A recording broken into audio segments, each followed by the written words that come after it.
Hello everyone, welcome to Books Mandala's YouTube channel. In this channel, we talk about everything and anything related to books. So, in today's video, we have the summary of the book Emma. Emma is the fourth novel by Jane Austen, published in 3 volumes in 1815. Set in Highbury, England, in the early 19th century, the novel centers on Emma Woodhouse, a precocious young woman who is convinced that she herself will never marry. However, her mistaken confidence in her matchmaking abilities has caused several romantic misfortunes. Her introduction in the novel goes as, quote, Emma Woodhouse, handsome, clever, and rich, with a comfortable home and happy disposition, seemed to unite some of the best blessings of existence, and had lived nearly 21 years in the world, with very little to distress or vex her. End quote.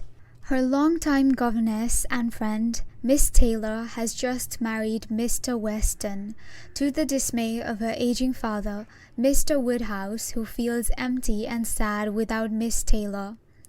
Emma, however, takes solace claiming that she made the match herself. An old friend of the family, Mr. George Knightley, does not believe her, but Emma takes it upon herself to marry off the young rector, Mr. Elton. Among her friends and acquaintances in the large and populous village of Highbury, she begins to notice the young Harriet Smith, an illegitimate, pretty 17-year-old who lives at Mr. Goddard's boarding school. Determined to first improve Harriet, Emma persuades Harriet to lose interest in Robert Martin, a well-to-do farmer for whom Harriet clearly has feelings. Emma believes that Harriet must be from a more sophisticated family than Martin's and therefore deserves someone better than him. She sets her sights on Mr. Elton for Harriet. Under Emma's encouragement, Harriet becomes infatuated with Mr. Elton. In trying to bring the two together, Emma draws a drawing of Harriet which Mr. Elton admires and takes off to London to be framed. This reaction from Mr. Elton seems so promising to Emma that when Harriet receives a letter of proposal from Robert Martin, Emma discredits him and helps Harriet to write a letter of refusal. Mr. Knightley, who has nothing but respect for Robert, believes that Mr. Martin is a worthy young man whom Harriet would be lucky to marry. Mr. Knightley watches Emma's matchmaking efforts with a critical eye. He and Emma often quarrel over Emma's meddling, and as usual, Mr. Knightley appears to be the wiser of the pair. Emma's plan of marrying Harriet and Elton goes south when Elton makes it clear that his affection is for Emma, not Harriet. Offended by Emma's insinuation that Harriet is his equal, Elton leaves for the town of Bath and marries a girl there almost immediately. Emma is left to comfort Harriet due to this unexpected turn of events. For the Christmas holidays, Mr. and Mrs. John Knightley, respectively the brother of George Knightley and the sister of Emma, come from London with their 5 children to visit the Woodhouses. On December 24, all of them, including George Knightley and Mr. Elton, go for dinner with the Westons. There, they learn about Frank Churchill, Mr. Weston's handsome, polished son from a former marriage. Frank lives some distance away in Yorkshire with the Churchills and had taken his uncle's name upon going to live with him. Frank had never been seen in Highbury, and George Knightley thinks it is very improper that Frank has not yet called on his newly remarried father. A pleasant announcement is made at dinner that Frank will be coming for a visit to Highbury within a fortnight. Emma thinks to herself that, although she never plans to marry, but if she were to marry, it would be someone as Frank's age and character. Emma pays a visit to Miss Bates, a compulsive talker, not much agreeable in Emma's eyes. From Mrs. Bates, she learns that Miss Bates' orphan niece, Jane Fairfax, will arrive next week for a 2-month visit.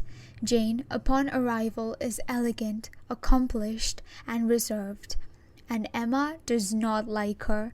In fact, when she learns that Jane and Frank Churchill had met at Weymouth, she likes Jane even less. Frank Churchill finally arrives and is very agreeable and lively. From the very beginning, it is evident that Mr. and Mrs. Weston would like to make a match between him and Emma. Soon, Emma is won over by Frank, and Frank seems to agree with Emma's views on Jane and her reserve. However, her faith in him is shaken when Frank runs off to London just to get a haircut, but he returns and continues to sparkle. At a party given by the Coles, Frank sits attentively beside Emma. They learn that Jane has received a new pianoforte. Emma suspects that Mr. Dixon, the husband of Jane's friend in Ireland, sent it, to which Frank politely agrees. Emma and Frank plan to dance at the Crown Inn for the near future. This plan is overthrown when Frank has to leave owing to Mrs. Churchill's illness. Before leaving, however, Frank visits the Beattys and Woodhouses, which leaves Emma pretty convinced that he is in love with her. Still, she can only picture herself refusing him. Emma is conflicted with her feelings for Frank. She thinks that she is in love with Frank, but she also thinks that she can live well without him. Her attention is taken up with Harriet and the newly arrived Mrs. Augusta Elton. Mrs. Augusta Elton lacks elegance, is vain, and is overly talkative. Meanwhile, Mr. Knightley shows a lot of respect for Jane and defends her conversations with Emma. This makes Emma think that he may be falling in love, to which Mr. Knightley declares that he would never ask Jane to marry him.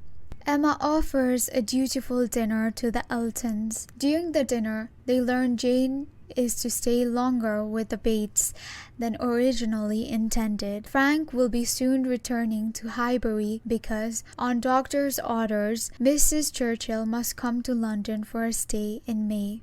By the time Frank Churchill returns, Emma realizes that there is no attachment or feelings on her part. The ball at the Crown Inn takes place as planned.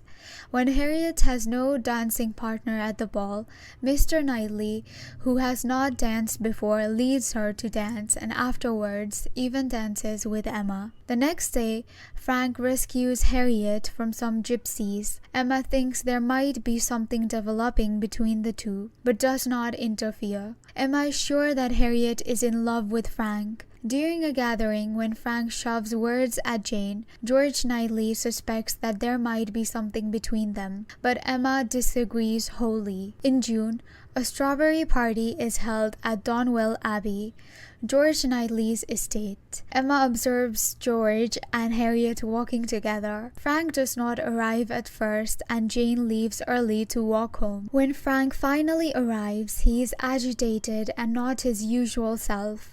The next day, on an exploring party to Box Hill, Emma and Frank pass a few flirtatious comments, and Jane appears bothered by this. Emma is rude to Miss Bates, and when she goes to make amends the next morning, she learns that Jane has accepted a position as governess and will be leaving soon.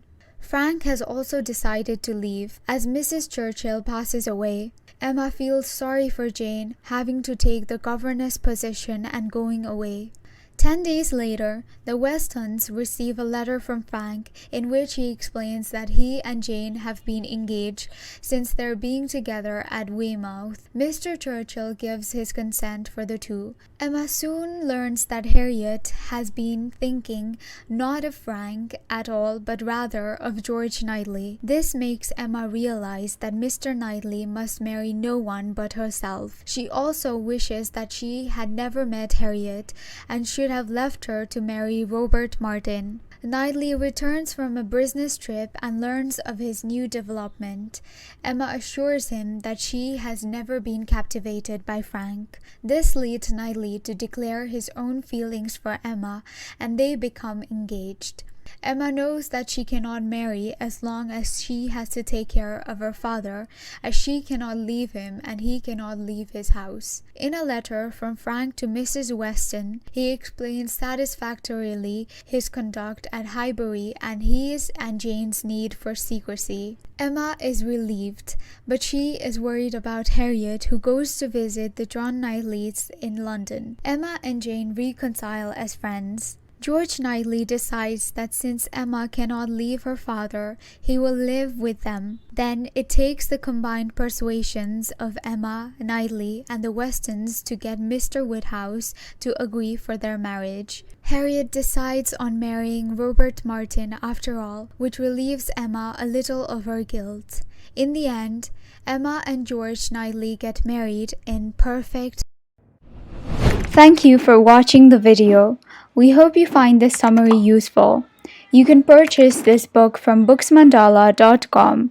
If you liked this video, please consider subscribing to our channel for more bookish content.